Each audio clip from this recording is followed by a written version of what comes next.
So hey everyone, welcome back again. Myself doctor Tushar and आज इस video में बात करेंगे आपके प्लासेंटल एबनॉर्मलिटीज़ के बारे में। देखेंगे कि प्लासेंटा में क्या क्या या किस किस टाइप की एबनॉर्मलिटीज़ पाई जाती हैं। जो हमारा प्रीवियस वीडियो था उसमें हमने बात की थी उसकी डेफिनेशन की, उसके डेवलपमेंट की, उसकी हमने ग्रॉस एनाटॉमी देखी थी, फिर उसके हमने स्ट्रक्चर्स देखे, उसके सर्कुलेशन कैसे होते हैं, उसके फंक्शंस कैसे होते हैं एंड उसमें एबनॉर्मलिटीज़ हमने छोटा सा पढ़ा था, उसी को हम आज डिटेल में पढ़ने वाले हैं। ठीक है, तो अगर आपने वीडियो चेकआउट नहीं किए तो ज़रूर से कर लेना, उसका लिंक नीचे डिस्क्रिप्शन में आपको मिल जाएगा। एंड उसके भी नोट्स एंड ये जो आपके जो सिंगल पेज जो नोट होते हैं ये आपको हमारे टेलीग्राम या व्हाट्सअप चैनल से मिल जाएंगे। आप वहाँ से भी इसे फ्री ऑफ कॉस्ट अभी डाउनलोड कर सकते हैं। दोनों के लिंक नीचे डिस्क्रिप्शन में है, तो ज़रूर से चेकआउट कर लेना एंड यहाँ से स्कैन करके आप वहाँ पे जा सकते हैं। ठीक है, तो ज़रूर से अपने ये नोट्स हैं डाउनलोड कर लो, अभी के लिए फ्री ऑफ कॉस्ट हैं, सो डू चेकआउट। ठीक है, तो अब बात करते हैं कि क्या क्या एबनॉर्मलिटीज़ हमें मिलती है प्लासेंटा में। ठीक है, so placental abnormalities can affect fetal growth. ठीक है, फीटस के ग्रोथ को अफेक्ट कर सकती है अगर उसमें कोई एबनॉर्मलिटी है तो। मैटरनल हेल्थ को भी अफेक्ट कर सकती है and the course of pregnancy. These abnormalities can be classified based on position, adherence, structure, function and insertion of umbilical cord. ठीक है, तो किस किस चीज़ों में एबनॉर्मलिटी आ सकती है। या तो प्लासेंटा का पोजीशन में कोई एबनॉर्मलिटी हो कि अपनी जहाँ पे पोजीशन में जहाँ पे उसका अटैच होना चाहिए था वहाँ पे अटैच नहीं है, या जो अटैचमेंट है वो कितना स्ट्रॉन्ग है। ठीक है, उस पर भी डिपेंड करता है। उसका स्ट्रक्चर कैसा है, वो प्रॉपर्ली अपना फंक्शन कर पा रहा है कि नहीं कर पा रहा है। और मेजरली आपका जो अम्बिलिकल कॉर्ड है वो प्लासेंटा से कहाँ से जुड़ा है। ठीक है, वैसे सेंट्रली उसको जॉइन होना चाहिए लेकिन कहीं वो मार्जिनली तो नहीं है। तो ये टाइप्स की हमें एबनॉर्मलिटीज़ मिल सकती हैं, तो इसी को हम कवर करने वाले हैं। सबसे पहले बात करते हैं आपके abnormalities of the placental position. ठीक है, जो पोजीशन के हिसाब से है, इसमें जो सबसे पहला हम देख रहे हैं दैट इज़ आपका प्लासेंटा प्रीविया। ठीक है, क्या बोलते हैं इसको, प्लासेंटा प्रीविया बोलते हैं। एंड हाँ, ये टॉपिक भी हम डिटेल वीडियो ऑलरेडी बना चुके हैं, आपको साइड में दिख रहा होगा, तो हमने इस पर भी फुल डिटेल वीडियो भी कर रखी है, तो आप इसे भी चेकआउट कर सकते हैं। ठीक है, तो प्लासेंटा प्रीविया क्या होता है। Placenta implants in the lower uterine segment covering the internal ओस पार्शियली और कम्प्लीटली। प्लासेंटा क्या कर रहा है, आपकी जो यूट्राइन सेगमेंट है, एक तो लोअर यूट्राइन सेगमेंट में अटैच हो रखा है और जिसकी वजह से वो आपके जो इंटरनल ओस है सर्विक्स का, उसे या तो थोड़ा सा कवर कर रहा है या पूरा कवर कर रहा है ना। नॉर्मली इसको कहाँ पे होना चाहिए था, आपके फंडस या upper segment of the uterus में उसका अटैच होना चाहिए था, लेकिन वो कहाँ पे अटैच हो रखा है, नीचे की तरफ हो रखा है। अगर आप देखें बाहर से, ये सर्विक्स देख रहे हैं आप, तो यहाँ पे हमें कुछ नहीं दिखाई दे रहा है, मतलब नॉर्मल आपको ओपनिंग दिखाई दे रही है। यहाँ पे आपको मार्जिनल दिखाई दे रहा है। ठीक है, जैसे हम पढ़ ही लेते हैं साथ में क्या लिखा है यहाँ पे। सबसे पहला जो टाइप है इसका that is the low lying placenta. ठीक है, प्लासेंटा लो लाई कर रहा है यूट्रस में। Placenta is implanted in the lower uterine segment but does not reaches the cervical ओस। इसलिए आपको पूरा क्लियरली एक सर्कल दिखाई दे रहा है, यहाँ पे आपको कुछ और चीज़ दिखाई नहीं दे रही है, नॉर्मल सर्कल दिख रहा है। दूसरा क्या है आपका marginal PP, that is marginal placenta previa. इसमें क्या होता है कि placenta reaches the margin of the internal os but does not cover it. देखो आपको थोड़ा मार्जिन में इसको दिख रहा होगा आपको, लेकिन ये अभी भी कवर नहीं कर रहा है आपके सर्विक्स को। नेक्स्ट आता है पार्शियल प्लासेंटा प्रीविया। इसमें क्या होता है कि placenta partially covers the internal ओस, जैसे कि आप देख पा रहे हैं। एंड थर्ड वाले केस में तो उसने कंप्लीटली कवर कर दिया है। एंड आपको ये क्या दिख रहा है, रेड कलर का, दिस इज द प्लासेंटा। ठीक है, and it placenta entirely covers the internal ओस। ठीक है, आपके सर्विक्स के इंटरनल ओस को पूरा कवर कर लेता है, जिसकी वजह से बहुत सारे कॉम्प्लिकेशंस हो सकते हैं। एंड इसमें क्लिनिकल फीचर्स क्या मिलेंगे, पेनलेस वेजाइनल ब्लीडिंग मिलेगी इन द थर्ड ट्रिमेस्टर। ठीक है, तो ये हो गया आपका फर्स्ट, दैट इज आपका पोजीशन अगर गलत है प्लासेंटा का।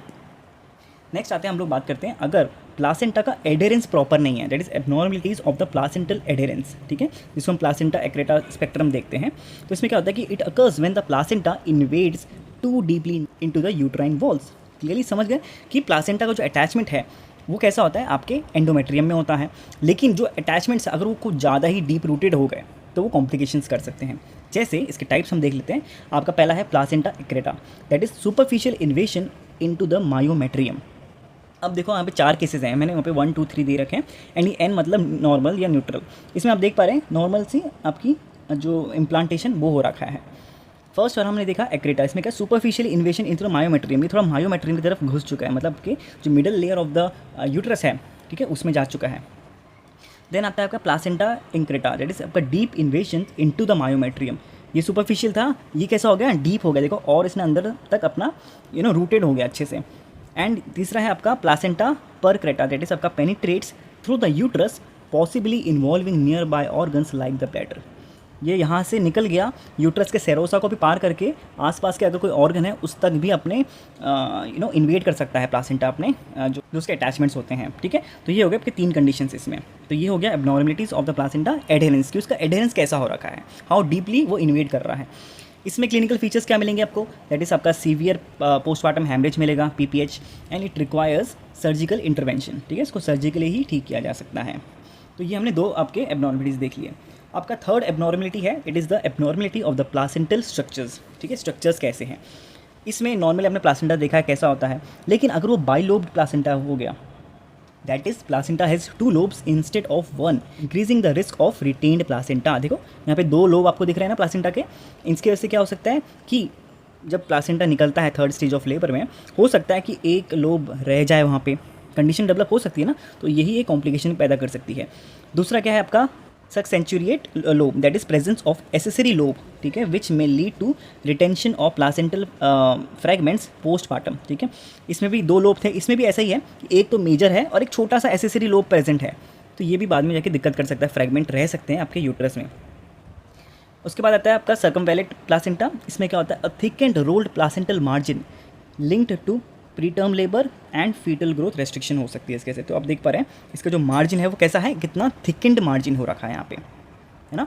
तो ये हो गया आपके एबनॉर्मलिटी आपके प्लासेंटल स्ट्रक्चर के हिसाब से, ठीक है, समझ गए। अब बात करेंगे नेक्स्ट आपकी फोर्थ वाली, that is abnormalities of the umbilical cord insertion, ठीक है, कि आपका अम्बिलिकल कॉर्ड किस वे में इंसर्ट कर रहा है आपके प्लासेंटा में। नॉर्मली सेंट्रली लोकेटेड या सेंट्रली इंसर्टेड होता है। ये कंडीशन क्या देख रहे हैं हम लोग, इसको हम बोलते हैं velamentous cord insertion, that is आपका umbilical cord inserts into the membrane instead of the placenta, ठीक है, increasing the risk of vasa previa, that is आपका rupture of the fetal vessels हो सकता है इसकी कंडीशन में। तो ये हो गया वेलामेंटस कॉर्ड इंसर्शन। फिर थर्ड आपका जो इसका नेक्स्ट है, दैट इज आपका बैटल डोर प्लासेंटा। इसमें क्या होता है कि cord insertion at the placental margin which में कॉज रिड्यूस्ड ब्लड फ्लो। देखो सेंट्रली प्लेस नहीं है, कैसा है, एकदम मार्जिन में जाके अटैच हो रहा है, फिर वहाँ से आपकी अम्बिलिकल कॉर्ड आ रही है। क्लियर। तो ये 4 टाइप से हो गए। फिफ्थ वाला देख लेते हैं कि फंक्शनल एबनॉर्मलिटीज़ कैसे हो सकते हैं। एक हो सकता है आपका प्लासेंटल इनसफिशिएंसी। इसमें क्या होता है कि poor placental function leading to intrauterine growth restriction and foetal distress हो सकता है, अगर प्रॉपरली प्लासेंटा में एक्सचेंज ऑफ ब्लड नहीं हो पा रहा है, जिससे बेबी में और मतलब बेबी में स्ट्रेस डेवलप हो सकता है, ठीक है। उसके बाद आपका है कोरियोएंजियोमा। इसमें क्या होता है, a benign vascular tumour of the placenta which में cause polyhydramnios and fetal anaemia, ठीक है। पॉलीहाइड्रोएमनियोस दैट इज आपका जो ये क्या बोलते हैं उसका एमनियोटिक फ्लूइड है वो इंक्रीज हो जाता है। क्लियर। बात करें इसके क्लिनिकल कोरिलेशन की, ठीक है, तो इसमें क्या हो सकता है कि आपकी जो प्री एक्लेम्शिया है या eclampsia condition, it is associated with placental ischaemia and endothelial dysfunction, ठीक है। ये कंडीशन कब डेवलप होती है, जब आपके प्लासेंटल में इश्यमिया की कंडीशन होती है एंड एंडोथेलियल डिसफंक्शन होता है। इन्फेक्शन जैसे आपका कोरियो एमनियोटिस होता है, उसमें क्या होता है कि bacterial infection of the placenta leading to the preterm labour, है ना। और इसमें आपकी ओलिगोहाइड्रोएमनिस की कंडीशन में आपको दिख सकती है। फिर आपका प्लासेंटल अब्रप्शन है जिसको हम अब्रोशियो प्लासेंटा बोलते हैं, इस पर भी हम आप सेपरेट वीडियो बना चुके हैं, आप जरूर से चेकआउट कर लेना। तो इसमें भी क्या होता है कि premature separation of the placenta from the uterus causing painful vaginal bleeding and foetal distress, ठीक है। तो ये सब थे सारे आपके total abnormalities of the placenta जो कि आपने अभी देखा। क्लियर। अगर आपको कोई भी डाउट है तो नीचे कमेंट सेक्शन में ज़रूर से पूछ लेना। एंड आपको कोई भी सजेशन देना है या आपको वीडियो अच्छी लगी तो प्लीज़ ज़रूर से यार वीडियो में कमेंट ज़रूर से कर दिया करो। एंड अच्छी लगी आपको वीडियो तो प्लीज़ वीडियो को लाइक करना, शेयर करना अपने फ्रेंड्स के साथ, एंड हाँ सब्सक्राइब जरूर से कर लेना, ठीक है। बाकी तो नोट्स आपको हमारे टेलीग्राम या व्हाट्सएप चैनल से मिल जाएंगे, तो वहाँ से ज़रूर से चेकआउट कर लेना। अभी फ्री ऑफ कॉस्ट आप डाउनलोड कर सकते हैं, तो ज़रूर से चेकआउट कर लेना, ठीक है। तो बस आज के लिए इतना ही, मिलते हैं नेक्स्ट वीडियो में। Till then take care, bye bye.